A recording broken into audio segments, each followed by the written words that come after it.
Olá, eu me chamo Diogo Mian e sou o seu professor virtual de língua portuguesa.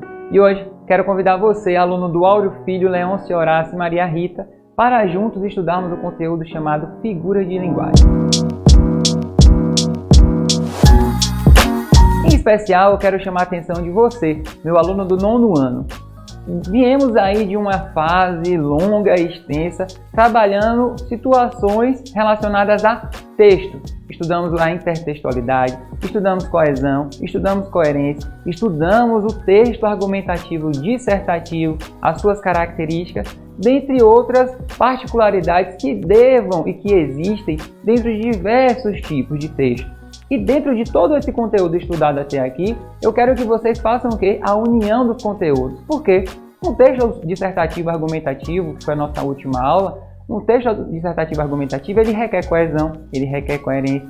Muitas vezes vocês podem se utilizar do recurso da intertextualidade dentro desse texto para que seu texto fique mais rico de informações, assim como o conteúdo da aula de hoje, as figuras de linguagem. As figuras de linguagem são recursos estilísticos que nós utilizamos para deixar o nosso texto ainda mais coerente, ainda mais visível, ainda mais um texto rico.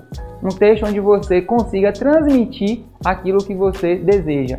Você consiga de forma clara e objetiva, utilizando recursos como figuras de linguagem que você pode utilizar, porém, não se apegue muito a alguns tipos de recursos de figura de linguagem, como por exemplo, a questão de muita metáfora, porque o seu texto ele precisa ser claro e objetivo. Porém, existem recursos que vocês podem utilizar, como por exemplo a ironia.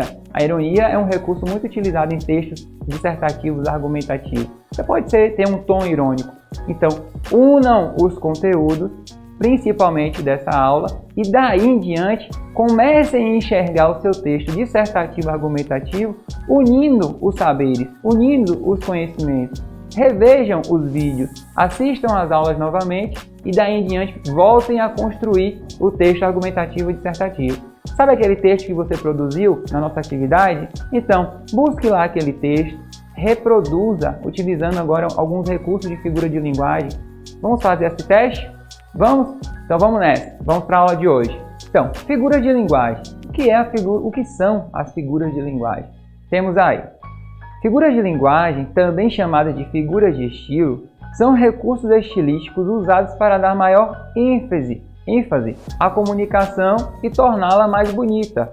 Ou seja, através das figuras de linguagem a gente consegue dar uma ênfase maior para aquilo que a gente quer falar, para a mensagem que a gente quer transmitir, e dar uma estética melhor a essas frases, com entonações, com formas de falar que o outro pare, reflita, pense. Tem informações que ficam ali na entrelinhas, escondidas, então nós vamos estudar cada figura de linguagem separadamente. Na aula de hoje a gente vai estudar as principais figuras de linguagem que mais utilizamos no dia a dia e os recursos que mais utilizamos na nossa escrita do dia a dia. Porque muitas vezes nós fazemos uso dessas figuras de linguagem e não percebemos. Então vamos hoje estudar e de agora em diante perceber quando a gente utilizar esses recursos nos nossos textos ou até na nossa fala. Tudo bem? Então temos lá. Então, as figuras de linguagem são classificadas em... Temos aí a primeira delas, que são as figuras de palavras. O que seriam as figuras de palavras? Elas são associadas ao significado das palavras. Então, as figuras de palavras elas vão estar diretamente associadas ao significado. A próxima que nós temos são as figuras de pensamento, que são associadas às ideias e pensamentos. A próxima que nós temos são as figuras de sintaxe, que elas interferem na estrutura gramatical na lei do texto, no momento de escrita. E temos as figuras de som, que elas são associadas à sonoridade das palavras.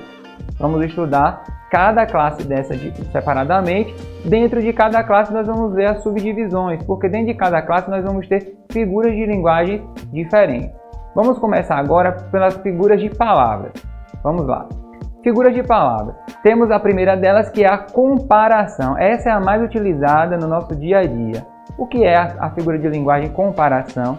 Neste caso, são utilizados conectivos de comparação. Quais são esses conectivos, professor? São esses que estão na tela. Como, assim, tal qual. Ou seja, nós utilizamos esses conectivos para comparar.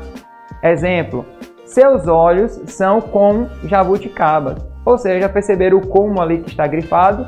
Então, jabuticabas. Tem condição de os olhos serem como jabuticaba, mas fizemos a comparação. Então, nós temos aí a figura de linguagem, comparação, comparando os olhos de uma pessoa com jabuticabas. Então, essa é a figura de linguagem, comparação. A próxima que nós temos, que é semelhante à comparação, que eu quero que vocês observem direitinho, é a metáfora. A metáfora ela se assemelha à comparação. Por que, professor? Vejamos. Representa uma comparação de palavras com significados diferentes, cujo termo comparativo fica subentendido na frase. O que é algo subentendido? A gente não vê, porém a gente subentende, a gente entende sem ver. Exemplo, a vida é uma nuvem que voa. Essa frase aí quis dizer o quê? A vida é como uma nuvem que voa. Então perceba o como ali seria uma espécie de comparação. A gente não vai utilizar o como, porém esse como ele está subentendido. A vida é uma nuvem que voa. Na comparação nós temos esses conectivos, como, assim, tal qual. Já na metáfora nós não vamos ter esses conectivos. Nós já vamos ter o texto direto, como a vida é uma nuvem que voa. Então perceberam aí a diferença entre comparação e metáfora. Então já tivemos aí duas formas, duas figuras de linguagem distintas, a comparação e a metáfora. Acredito que vocês já tenham utilizado no dia a dia de vocês com certeza. Vamos para a próxima figura de linguagem, que nós temos aí a metonímia. O que é a metonímia? Vejamos. São palavras que fazem referência a uma outra coisa que, em geral, é entendida por todos tal como, exemplo, um produto pela marca. Ou seja, nós temos um produto, só que a gente conhece mais pela marca, mas não pelo nome do produto. Exemplo, esqueci de comprar Bombril. Quando você fala esqueci de comprar Bombril, você não compra a marca Bombril. Você não está comprando a Bombril. Você está comprando o quê? A lã de aço Bombril, que é da marca Bombril. Então a marca é Bombril, porém a gente utiliza o termo que Bombril. Então a metonímia é essa junção, é essa coisa da gente usar o nome da marca do produto como se fosse o produto. Próxima, nós temos aí a sinestesia, que é o que? Acontece pela associação de sensações por órgãos de sentidos diferentes. Exemplo, com aqueles olhos frios, disse que não gostava mais da namorada. Com aqueles olhos frios, é possível ter olhos frios? A gente consegue ter olhos frios? Então o que? A sinestesia ela acontece pela associação de sensações de órgãos de sentidos diferentes. Então tivemos sentidos diferentes. Com aqueles olhos frios, com aqueles olhos frios. Como assim? Então a sinestesia nada mais é do que essa associação aí que nós fazemos. Que significa a frieza, no caso aí dessa frase nós temos aí a frieza que está associada ao tato e não à visão, né? O tato de quê? De frio, de você sentir o frio. Agora nós vamos ver as figuras de pensamento, né? A primeira delas é a ironia, que é muito utilizada, né, no nosso dia a dia.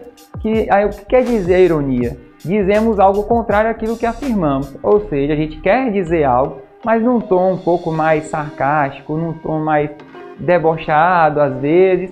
Você ironiza aquilo que você realmente quer dizer. Como por exemplo, nós temos aí, nunca comi um bolo tão maravilhosamente queimado. E aí, um bolo queimado, ele é maravilhosamente? Né? Então existe um tom de ironia aí, porque normalmente um bolo que está queimado, ele não tem um sabor tão agradável assim. Então a gente vai falar que comer um bolo maravilhosamente queimado? Não, então estamos utilizando desse recurso da figura de linguagem, utilizando o quê? A ironia. Próximo que nós temos aí é o paradoxo. O que seria esse paradoxo? Vejamos. O discurso ele apresenta ideias opostas. Exemplo, é ferida que dói e não se sente. Essa frase é de Luiz Camões. É ferida que dói e não se sente. Você já teve uma ferida que estava doendo e você não estava sentindo? Como posso estar sentindo dor? É uma ferida que dói e não se sente? Que dor é essa que me diz que dói, mas eu estou sentindo e não se sente na verdade? Se dói é porque eu estou sentindo. Então percebam aí esse paradoxo que existe entre essa construção de frase. É ferida que dói e não se sente. É um discurso, ou seja, então o paradoxo é um discurso de ideias opostas. Porém faz todo sentido porque a gente vai levar isso para além do que está escrito na palavra, né? A gente vai tirar uma interpretação além do que está escrito. Outro recurso que nós temos é o eufemismo. O que seria o eufemismo? Vejamos. O discurso o eufemismo é o discurso com a intenção de amenizar uma informação. Ou seja, quando eu quero transmitir uma mensagem para alguém, que é uma mensagem triste muitas vezes, eu tento amenizar ela de algum modo. Por exemplo, por favor, convide-o a sair. Ou seja, eu quero que alguém saia daquele recinto, daquele local. Então, estou vindo aqui de forma amenizadora, apaziguadora, e eu chego e falo, por favor, convide-o a sair. Então, de forma amenizada, eu estou solicitando que alguém se retire daquele local. Próximo exemplo que nós temos aí é seu amigo descansou. Então, nós utilizamos isso daí para dizer o quê? Seu amigo morreu, seu amigo faleceu. Então, para não falar de uma forma mais que dê um baque na outra pessoa, a gente fala seu amigo descansou. Né? Então, esse é o recurso do eufemismo, é amenizar a mensagem que eu quero passar. A próxima figura de linguagem que nós temos é a hipérbole. O que seria a hipérbole? A hipérbole nada mais é do que aquele discurso que contém um exagero. Exemplo, nós temos ali, já li isso milhões de vezes e nunca entendi. Milhões de vezes. Você leu esse texto, você leu aquilo que você está se referindo. Será que você leu realmente milhões de vezes? Então você está utilizando da figura de linguagem do exagero, que no caso é a hipérbole, para expressar que você já leu muitas vezes. Só que você acabou ultrapassando aí o limite, né? Você deu uma exagerada. Então esse é o recurso de figura de linguagem, o qual a gente utiliza o exagero para transmitir para o outro aquela informação de uma forma mais forte. A gente potencializa esta informação. Tudo bem até aqui? Acredito que foram muitas informações, porém eu quero que vocês façam o quê? Dê uma esticada, bebam uma água, respirem um pouco e no próximo vídeo a gente vai continuar estudando as figuras de linguagem, tá bom? Então até o próximo vídeo.